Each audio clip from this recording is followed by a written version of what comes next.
America, I'm Mark Levin, and this is Life, Liberty, and Levin Sunday. Welcome. We have two great guests tonight. We have Congressman Michael Waltz and excellent lawyer Alan Dershowitz. But before we get to them, I'm watching Joe Biden, I'm listening to Joe Biden, or not, the speech he gave the other night about the horrendous Jew hatred and anti-Semitism swelling the country, and anti-Americanism was contemptible, absolutely contemptible. And then I got to thinking, I'm not the youngest guy on Fox. And I grew up in the Reagan era, and I worked in the Reagan administration. I worked on the confirmation of Robert Bork. I saw what he did as chairman of the Senate Judiciary Committee. I saw what he was saying about the Israelis, about Ronald Reagan and other people. This is a diabolical, evil, nasty man. And I want to give you a taste of it. NBC News, a couple of years back, Joe Biden didn't just compromise with segregationists. He fought for their cause in schools, experts said. He's NBC, which of course loves Biden. In a 1975 Senate hearing, the legendary civil rights lawyer Jack Greenberg had something to say to freshman Senator Joe Biden. Greenberg, longtime director of the NAACP Legal Defense Fund, took Biden to task for sponsoring a bill that would limit the power of courts to order school desegregation with busing. It was a move that followed the wishes of many of Biden's white constituents in Delaware. The bill, he said, heaves a brick through the window of school integration, said Greenberg, one of the lawyers who won the Brown versus Board of Education case that ended legal school segregation 21 years earlier. And according to Greenberg, Biden was the man with his hand on the brick. Political experts and education policy researchers say Biden, a supporter of civil rights and other arenas, did not simply compromise with segregationists. He also led the charge on an issue that kept black students away from classrooms and white students. His legislative work against school integration advanced a more palatable version of the separate but equal doctrine and undermined the nation's short-lived effort at educational equality, legislative and education history experts say. Joe Biden. Racism and segregation, if it was good for Joe Biden, if you get him votes, he would support it. Here we have the Gazette. We must never forget. Joe Biden wants Americans to remember their country's racist legacy. They say, well, we should take his advice. Their advice is as follows. There were 37 members, said Biden, of the House of Representatives who were open members of the Klan. There were 5, if I'm not mistaken, it could have been 7, I think it was 5 members of the United States Senate, open members of the Klan. Millions of white Americans belonged to the Klan, and they weren't even embarrassed by it. They were proud of it, said Biden in a speech. Right, and Biden seemed proud of them. He sided with notorious segregationists to oppose integrated busing, saying in 1977 he didn't want his white children to grow up in a jungle, the jungle being a racial jungle, quote unquote. Biden called Senator Robert Byrd a friend. At Byrd's funeral, Biden called him a mentor, and he was a guide. Even more, Byrd elevated the Senate, he said. This is a man who knew exactly what he was doing. Biden said while eulogizing Byrd, Biden has praised or boasted about friendship with at least 6 segregationists. That would include Byrd, Talmadge of Georgia, Eastland, and Stennis of Mississippi. That's 4, and there were 2 others. Lecturing the American people, talking about us as if we were the white supremacists and racists, when he was. And he did it for votes. And he did it for politics. Here's a piece from our friend Mark Beeson of the Washington Post a couple of years back. President Biden wants credit for nominating the first black woman to the Supreme Court, but here's the shameful irony. As a Senator, Biden warned President George W. Bush that if he nominated the first black woman to serve on the Supreme Court, he would filibuster and kill her nomination. The story begins in 2003 when Bush nominated Judge Janice Rogers Brown to serve on the U.S. Court of Appeals for D.C., considered the country's second most important court and has produced more Supreme Court justices than any other federal court. Brown was immediately hailed as a potential Supreme Court nominee. Well, Biden did what he does best, character assassination. He tried to destroy her, he filibustered her, he blocked her, because he didn't want George Bush getting credit for potentially the first black woman nominee to the U.S. Supreme Court. Although Biden called the filibuster the relic of Jim Crow, he threatened to use that against the black woman who actually lived under Jim Crow. That's Brown. Now, who was this woman? She was the daughter and granddaughter of sharecroppers, grew up in rural Alabama during the dark days of segregation, when her family refused to enter restaurants or theaters with separate entrances for black customers. She rose from poverty and put herself through college and UCLA Law School as a working single mother. She was a self-made African-American legal star, but she was an outspoken conservative. So Biden set out to destroy her. Clarence Thomas, created equal, Clarence Thomas in his own words, he lashes out at the Democrats and Biden, who chaired the Senate Judiciary Committee and oversaw its confirmation process. Among other things, he says, do I have, like, stupid written on my back of my shirt? I mean, come on, we know what this is all about. That is the effort to destroy him. People should just tell the truth. This is the wrong black guy. He has to be destroyed. Just say it. Then now we're at least honest with each other. The idea was to get rid of me. And then after I was there, it was to undermine me.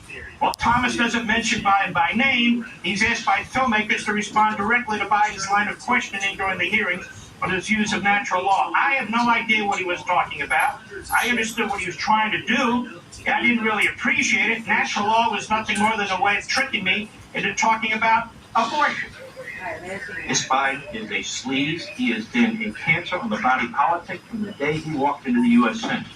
Look what he did to Robert Bork, one of the most renowned, brilliant legal scholars in the history of this country.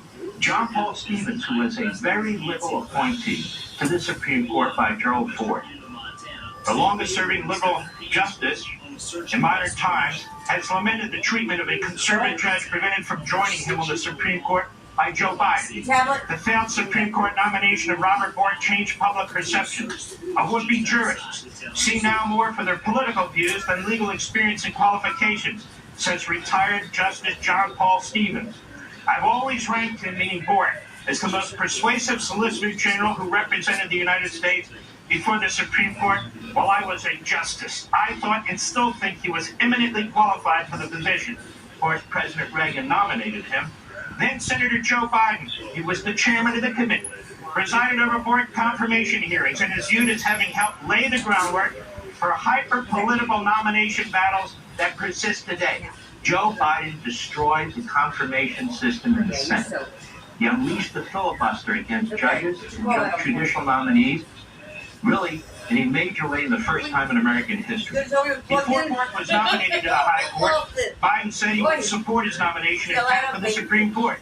But Biden reversed his position as Senate Democrats and liberal groups opposed Bork and launched a campaign to derail his nomination, to smear him, to character assassinate him. The confirmation battle set up stage for ideological wars over Supreme Court nominees ever since. That center on judicial philosophy rather than on qualification, and give rise to the verb to bork, defined by Merriam-Webster dictionaries to attack or defeat unfairly, or an organized campaign of harsh public criticism or vilification. The tactics of Bork's opponents included misstatements about his views, this is Justice Stevens speaking, and a certain amount of unfair comment on his character, motivated in part by a fear that his approval might lead to the re-examination and possible overturning of Roe v. Wade, Stevens wrote. Howdy, Mr. Jim. I'll pick on you in a minute. What did Reagan think of Joe Biden? Reagan was a very kind man. Well, the Reagan administration has adopted a foreign policy of unwise intervention and rigid ideology, which has failed in the Soviet Union, Nicaragua, and South Africa. Democratic presidential contender Joseph Biden said yesterday at the Kennedy School of Government, this is 1987, Biden, who will officially announce his candidacy, said that Reagan had lost the confidence of both the American people and the Western European nations by sponsoring, quote, military adventures, unquote, around the world, by avoiding normal foreign policy channels. He said military interventionism, as embodied in the Reagan Doctrine, is in tatters. It has led to the deceiving of our allies, trading arms to terrorists, circumventing Congress, and most profoundly, losing the confidence of the American people and our European allies. One of the greatest presidents in American history who destroyed the Soviet Union, who pushed communism out of our hemisphere. This is Joe Biden, who is a disaster in so many respects. Foreign policy at the top. Biden said that American foreign policy has failed to adapt to changing realities and has instead been characterized by outdated approaches to the Soviet Union and world problems, particularly in Central America and South Africa. That's Biden attacking Reagan. What did Reagan think? President Joe Biden is absolutely right. Right to the Washington Examiner, Quinn Hillier, to make a case now on behalf of arming Ukraine, but the way he chose to do it was hypocritical as can be. Biden used as a model of behavior the late President Ronald Reagan's famous speech when the Gipper in Berlin said, "Mr. Gorbachev, tear down this wall." One problem, Biden at the time hated that speech, you heard it. He said it was dangerous rhetoric. In Reagan's personal diaries, the Gipper rarely mentions Biden. But after his Berlin Wall speech, Reagan was infuriated by Biden, who at the time was in a race for president that would fizzle to nothingness when Biden repeatedly lied about his heritage and his resume. Biden blasted Reagan's speech and the Reagan doctrine of arming people willing to fight for their own freedom against autocratic regimes. In his diaries, Reagan wrote, "There was some talk about Senator Biden, now candidate for president. I saw him on CNN last night speaking to the JFK School of Harvard University. He's smooth but pure demagogue, out to save America from the Reagan doctrine." Reagan was right. Biden is a pure demagogue and always has been. Robert Gates served under every president since Nixon, save Bill Clinton. What did Gates say? And I paraphrase, "Biden has been wrong about foreign policy and national security in every major respect for 40 years. That's close enough. We all know it to be true. What about Biden's treatment of the state of Israel? Oh, he loves Israel. Oh, my gosh. Decades of it. Great piece by Barry Shaw in Israel Hayom. Joe Biden is once again at loggerheads with Israel, he wrote. Just a few weeks ago, this has been brewing for decades. Biden infamously admitted telling Benjamin Netanyahu, "Bibi, I love you, but I don't agree with a damn thing you say." Biden seems to have learned nothing from his personal contentious relationship with Israel going back decades. Biden's animus towards Israel has not been confined to Netanyahu. Biden's long and contentious relationship with Israel goes back to June 1982 when, as senator, he threatened another Israeli prime minister, we've talked about this, Menachem Begin, with holding back U.S. aid to Israel, which caused Begin to respond. In other words, just like he's blackmailing Netanyahu, just like he's behind the ICC effort to issue an arrest warrant against the Prime Minister of Israel. This is his modus operandi. You can see throughout his life. On the Senate floor with the races, you can see. When he's done at the Senate Judiciary Committee, how he attacked Reagan and Ford, Thomas, not just attacked and character assassinated them. And Begin said, "Don't threaten us with cutting off your aid. It won't work. I'm not a Jew with trembling knees. I am a proud Jew with 3,700 years of civilized history. Nobody came to our aid when we were dying in the gas chambers and ovens. Nobody came to our aid when we were striving to create our country. We paid for it. We fought for it. We died for it. We'll stand by our principles. We will defend them, and when necessary, we will die for them again, with or without your aid," he says to Biden. Eyeball to eyeball. 1982, Senator Biden reportedly banged on the table with his fist, to which Begin retorted, "This desk is designed for writing, not for fists. Don't threaten us with slashing aid. Do you think that because the U.S. lends us money, it is entitled to impose on us what they think we must do? We're grateful for the assistance we have received, but we are not to be threatened. I am a proud Jew. 3,000 years of culture behind me, and you will not threaten me with threats. Take note. We do not want a single soldier of yours to die for us." Seems Biden failed to learn from that experience. As a fledgling senator, Biden made his first visit to Israel in 1972, just days before the Arab attack against Israel in the Yom Kippur War. Biden visited a wary Golda Meir, then the prime minister, having come from Egypt, and according to one official who was present at the meeting, Biden told a tense Israeli prime minister, "Don't worry, Egypt was not preparing for war against the Jewish state because, as he put it, they accepted Israel's military superiority." Biden was wrong. Again. 40 days later, Egypt, Syria, and Jordan launched their war against the Jewish state on Judaism's holiest day. Biden had been deceived by the Arabs and brought a deceptive message to Israel. Some people are saying he's doing the same thing today. As vice president in the final days of the Obama presidency, Biden played a key role in delivering the anti-Israel votes in the UN Security Council, Resolution 2334, December 23, 2016, which in its deceptive language cast Israel as illegally occupying land in 1967 that had been illegally occupied by Jordan since the Arab War of 1948 on territory that had been granted to Israel by virtue of a majority vote for the UN Partition Plan resolution. This was Obama's stab in Israel's back as they were preparing to leave the White House after their defeat at the hands of Donald Trump. Obama has been upset by Prime Minister Netanyahu's vocal challenge to the Obama-Biden disastrous appeasement policy toward a nuclear-ambitious Iran. Biden's role in this duplicitous diplomatic move was delivering the votes for Obama, who deliberately failed to apply the U.S. veto to a damagingly anti-Israel bill he effectively supported. The name call, the character assassination. New York Post, a month and a half ago, Biden called Netanyahu a bad effing guy. He's undermining Netanyahu with the international community, publicly and privately. He's undermining Netanyahu's government. He's now backing the ICC, this corrupt left-wing European court that is planning to issue an arrest warrant against Netanyahu. All he has to do is say no, Biden, but he won't. Why? Because he's behind it. But Biden does praise certain people. This is from the Daily Beast. Biden praises fighter Rashida Tlaib, promises to keep her family safe. This is a Marxist, Islamist, America-hating, Jew-hater. And Biden praises her while he's trashing Netanyahu.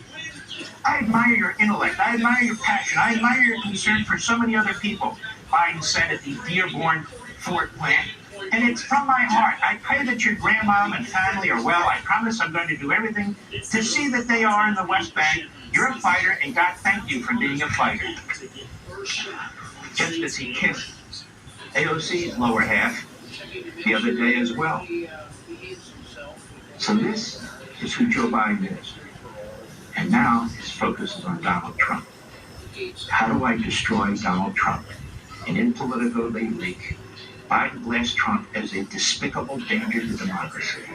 So you see the man who fought immigration, who has supported racism and segregation, the most anti-Semitic president in American history, who's undermining the state of Israel, who's attacking the Prime Minister of Israel day in and day out, and wants an arrest warrant issued against him by the notorious ICC. A man who will not let Israel defeat Hamas while he is funding Iran and the terrorists that surround Israel. The man who sits silently for weeks on end while the Jew hatred is spreading through the colleges and universities that he's relying on for votes, for Dearborn, Michigan, that he's relying on for votes, that is, Democrat Party voters. He comes out with a lame, pathetic statement, no profile in courage. Certainly won't go down as one of the great speeches in American history. Can barely get it out, 3.5 minutes. Who's done nothing, hasn't lifted a finger to fight anti-Semitism in this country, just as he never lifted a finger to fight racism and segregation when he wanted to say quite the opposite. Now, you see, if you don't vote for him, Donald Trump threatens democracy. Donald Trump is Hitler. Donald Trump is a dictator. Donald Trump will imprison his opponents, which of course is exactly what Biden and the Democrats are doing. Donald Trump needs to be painted, well, as he painted red, as he painted Bork, as he paints Netanyahu, as he painted Menachem Begin, as he painted Clarence Thomas. That's who Joe Biden is. He's a thug. I'll be right back.